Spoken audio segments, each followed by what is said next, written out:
Esta semana no Saúde em Foco, os altos e os baixos da área da saúde em 2022. E revisitamos algumas das nossas histórias mais inspiradoras nesta edição de Saúde em Foco.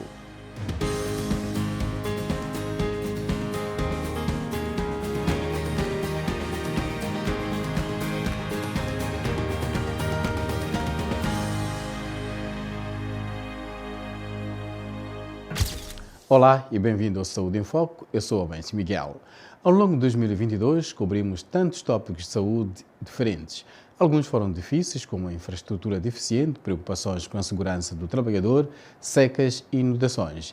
E alguns foram edificantes, como avanços tecnológicos para ajudar pessoas com deficiência, inovações em vacinas para malária e ébola, bem como iniciativas para aumentar o acesso a exames de saúde para detectar problemas no início e salvar vidas. Tivemos o privilégio de transmitir histórias poderosas de pessoas que superaram adversidades e algumas que ajudaram a resolver desafios no setor de saúde. Ao entrarmos no novo ano, pensamos que seria uma boa ideia falar sobre algumas das lições aprendidas em 2022. Estas mulheres estão na lista de dezenas de sobreviventes de partos complicados, por isso que por vários anos foram convivendo com a fístula obstétrica. Recentemente, elas beneficiaram de cirurgia para tratamento da fístula obstétrica no Hospital Central de Nampula, no âmbito de uma campanha desenvolvida pela organização Focus Fístula e o setor de saúde. Não consigo controlar a urina, me dói a bexiga. Vim aqui no Hospital Central e tenho fé que vou recuperar. Peço a Deus que me acompanhe. Eu vivo na Beira, só vim para cá porque a campanha começou.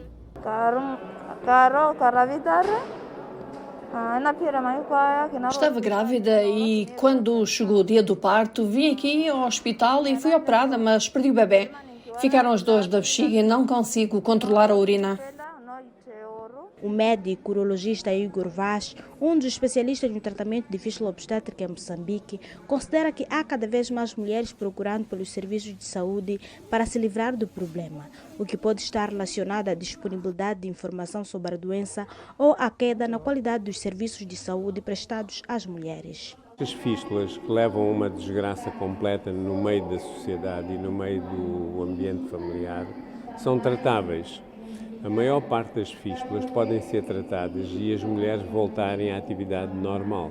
Portanto, esta é a mensagem que eu gostava de deixar, que as pessoas não percam esta oportunidade. Nós já estamos a operar fístulas há muitos anos e hoje seria uma oportunidade de resolver alguns casos que estão na província. Dizer mais o seguinte, os últimos dados que estão a ser colhidos ainda, que não são oficiais, é que afinal não são só 2.000 fístulas por ano que se formam em Moçambique, mas muito mais. E nós até temos medo que possa chegar aos 4.000. Então isto significa que ou as pessoas estão muito mais alerta sobre o que é fístula e, portanto, vêm às unidades sanitárias procurar por ajuda, ou há alguma queda na qualidade dos serviços de saúde. A fístula obstétrica é consequência de parto não assistido ou mal assistido pelos profissionais de saúde. Os dados do setor de saúde em Moçambique apontam para 2.000 novos casos anualmente, sendo que as províncias de Nampula e Niassa são as que registram mais número de casos. Para além da fístula obstétrica, as mulheres também lidam com a perda de seus filhos e discriminação na sua comunidade.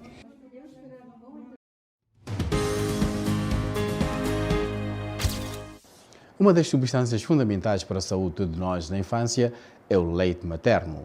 Ele é, sem dúvidas, a principal fonte de nutrição para bebês. A doação de leite materno, contudo, passa por um critério rigoroso que vai desde a testagem das dadoras que passam por exames de HIV, de hepatite B e da sífilis, até a pasteurização do leite. O Sérgio Inhambi contou-nos a história do primeiro e único banco de leite materno de Moçambique no Hospital Central de Maputo, um marco no atendimento dos bebês que precisam de receber leite doado. Um local onde o amor ao próximo é uma realidade. Aqui, diversas mães latantes se dirigem para doar o seu leite materno, principal fonte de nutrição dos recém-nascidos. Este é o banco de leite materno do Hospital Central de Maputo, criado em 2018 para atender à crescente demanda de recém-nascidos prematuros. O leite aqui doado destina-se aos bebés cujas mães não produzem quantidades suficientes ou que estejam impedidas de amamentar por algum motivo.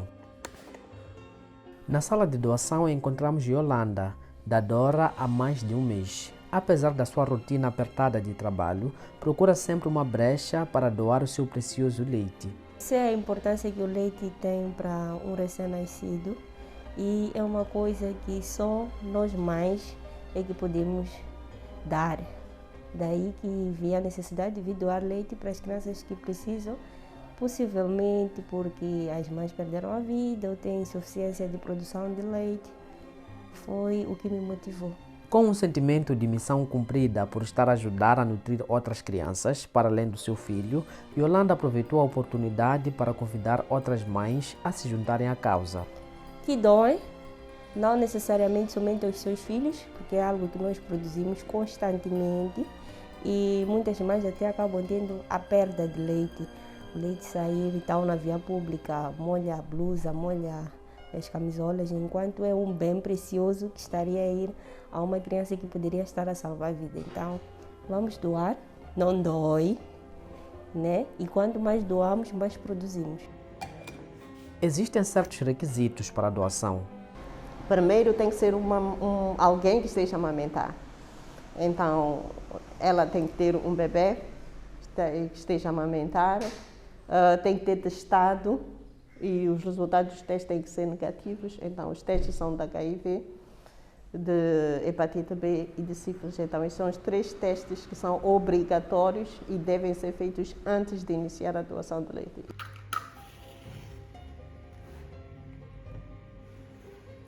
Madalena Balati, nutricionista no Banco de Leite, nos explica como funciona o processamento. Quando o leite chega das doadoras, passa por esta sala, onde se faz a pasteurização. A pasteurização é o processo de eliminação de todas as bactérias, que depois de 48 horas é determinado se o leite é próprio ou não próprio para o consumo, através do aquecimento a 62,6 graus centígrados por 45 minutos. Com a pandemia do coronavírus, muitas mães tiveram receio de se dirigir ao hospital, pelo que o Banco de Leite teve que se reinventar. No lugar das doadoras virem até aqui ao Banco de Leite para doarem o leite, então nós vamos à casa delas. Então elas tiram o leite, conservam e nós vamos lá buscar em datas fixas. Temos uma programação com elas e vemos qual é a disponibilidade dela para se recolher. O Banco de Leite do Hospital Central de Maputo é o primeiro e único do país. Em média, são coletados 25 litros de leite por mês. Para além da doação, este centro é também responsável pela promoção e apoio ao aleitamento materno.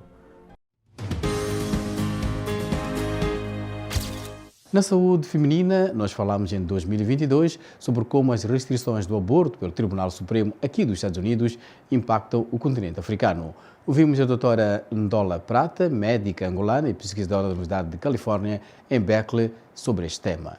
A retirada ou a remoção dos direitos reprodutivos das mulheres a nível federal nos Estados Unidos pode ter um impacto a nível político muito grande nos países, noutros países, sobretudo países em África, onde o Acordo de Maputo, onde a maior parte dos países africanos ratificaram este acordo para dar direitos reprodutivos às mulheres, já foi ratificado e está a ser operacionalizado de várias maneiras.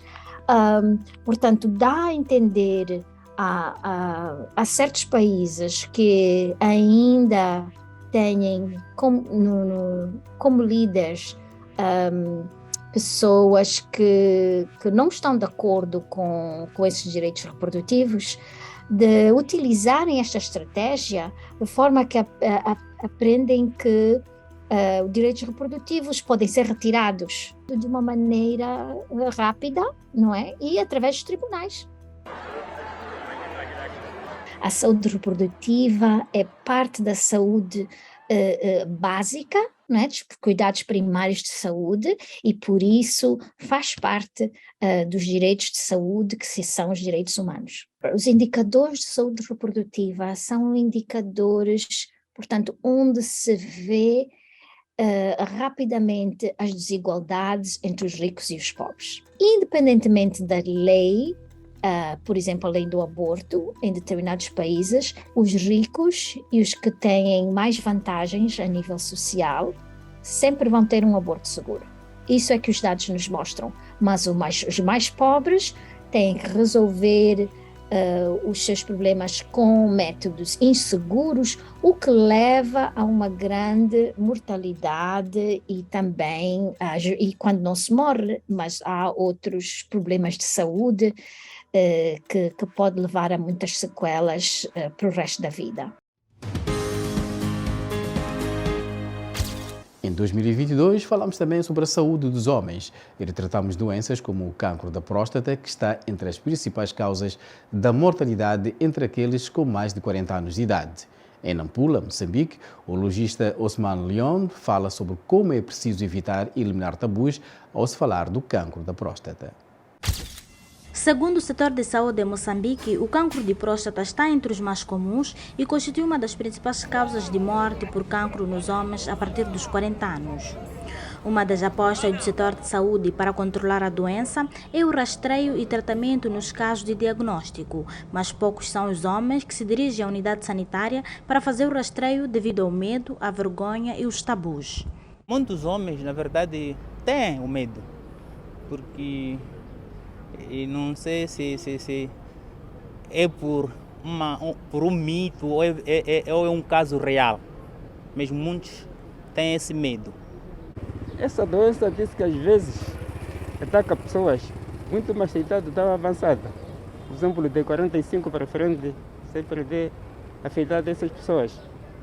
Só que, por meu lado, nunca cheguei no posto de saúde para fazer análise guardeira, nunca. Como a doença, quando a pessoa não lhe aproximou, não é possível a pessoa ficar no posto sanitário, né? Só talvez quando lhe aproximar aquela doença que pode ter gesto.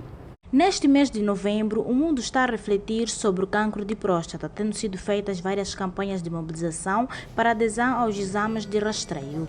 E em Nampula, apenas 300 homens foram ao hospital, tendo sido diagnosticados 5, disse o urologista feito ao Hospital Central de Nampula, Osman Leon. Essa coisa que são tabus de los homens, epa, eu não quero, eu sou homem, não posso fazer um toque rectal. E depois fica com uma doença, fica com um cancro de próstata e diz, doutor, eu quero viver, preciso viver uns anos, quero ver a meu filho, quero ver minha família e doutor, não posso fazer muitas coisas já porque esse cancro foi diagnosticado em etapa, um período avançado da doença e é muito difícil. Então, uma das objetivos que nós queremos nestas jornadas mundiais sobre o cancro de próstata é criar uma conscientização da importância que nós concedemos ao exame precoce para diagnóstico precoce do cancro de próstata. Segundo Osmani, preocupa os profissionais de saúde o fato da maioria dos doentes irem ao hospital numa fase avançada da doença, o que dificulta o seu controle, daí que deixa apelos aos homens. Todo homem maior de 40 anos deve fazer, ao menos uma vez ao ano, um exame de próstata.